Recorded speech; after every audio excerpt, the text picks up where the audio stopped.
Okay, my friends, today I'm going to show you how to install a right-way scale in a 579 Peterbilt, one that doesn't have an air gauge in it, so an air pressure gauge for the rear tandem. So let me show you how to do it. Quick and simple here. Obviously you got to bring the hood up, and you look for a purple line in here. There's a purple line, and it'll have, say, air pressure sensor up there. And what you do is, it's a 1/4 inch line down there. You just cut it and splice it with a T, a 1/4 inch T, and it's only like less than a foot, like 9 inches or so. Go over to these plugs, pull one of these plugs out, which is really simple to do. I imagine it's best to do it with the air pressure out of it. But anyway, then you go take one of those out, and one of the plugs out, and you put it into here so you don't have to cut a hole into your cab. And then you're done. You're done there. Then you go in here,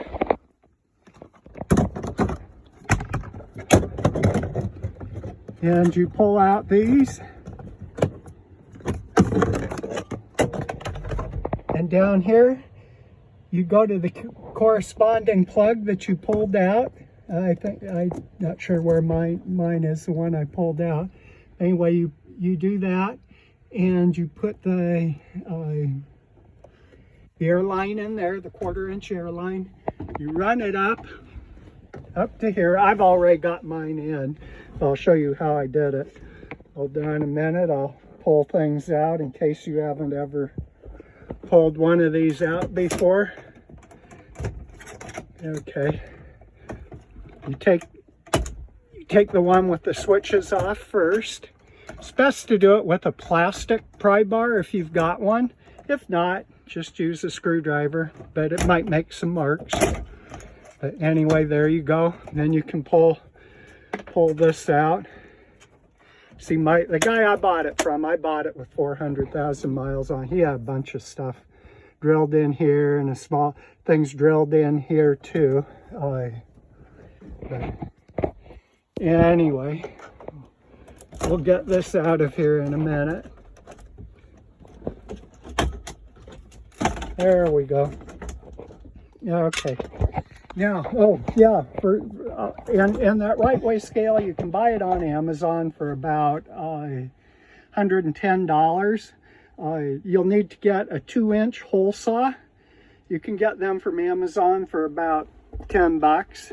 And let's see, I bought that T in the front for about 10 bucks at Menards, $5 or $10. It's actually, the one I've got is just a water one, for water.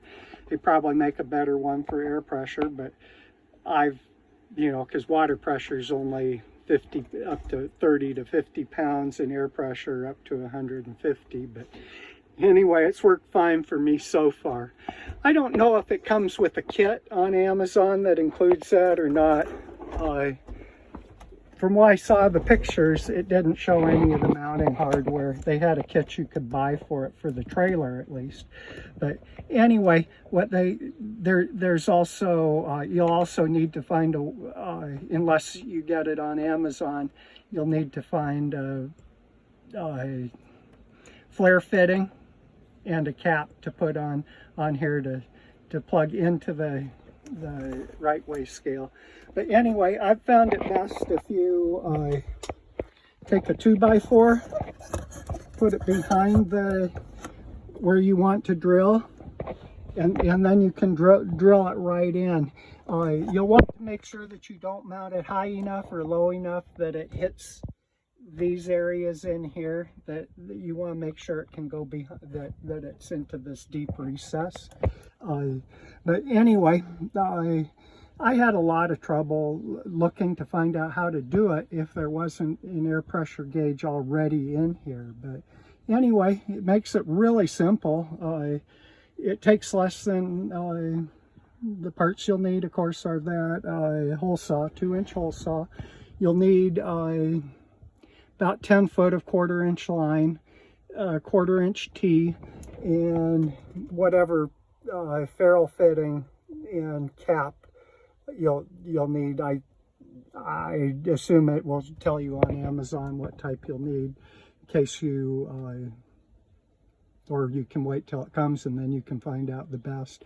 But anyway, it shouldn't take you more than an hour to put it in, once you know how to get into that fitting there. I was thinking, and everywhere else I've seen it done, they want you to run the air hose all the way back to, unless it actually had an air pressure gauge up in front, they want you to run it all the way back to the airbags, and that's quite a deal back there. But as long as I'm talking about this, I might as well go back to the scale there. I just put this in another truck. I had it in another truck and put it in this one. Same thing with this trailer. I got this trailer, the utility trailer with Hendrickson suspension. I was able to find a place to mount it on the carriage up here, the big right-way scale. I couldn't do that with this Great Dane. I got a nice Great Dane with the doggy in back, you know. Gotta be classy, I guess. Anyway, yeah, got the doggy, the ESS Everett doggy. But anyway, this might not be the easiest to do, but keep in mind, I run Los Angeles and cross from Mexico every once in a while, so things can get stolen. So it was just as easy for me to run the right-way scale right out of the back. You want to mount it on the tandem carriage also, because that way the airlines don't go back and forth on you. But anyway, I'll show you what this looks like in here, the right-way scale. I can't remember how much this one costs. Anyway, it's easy enough to look up on Amazon. And you got 2 bolts up here with the mounting kit. Yeah, you'll want to get the mounting kit for the, it's a $33 mounting kit for the trailer. It will come with these brackets and all the line, like, I don't know if it's 30 foot of line or what, but anyway, you can see how short the line was. I just teed right into here. This is part of the fitting that it came with the $33 kit. Just plug it into here, right out of the airbag, nothing fancy. And all I had to do was go over here.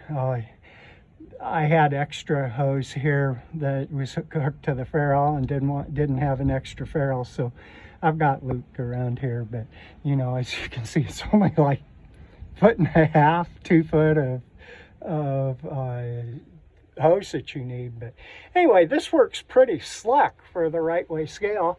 Then when the first time you get a heavy load, go over, weigh it, and you can, and same thing on the tractor, you just get out and you calibrate it right there with that with a little tiny screwdriver to make it read the right numbers in there. But anyway, that's how you do a right-way scale, put it on a right-way scale.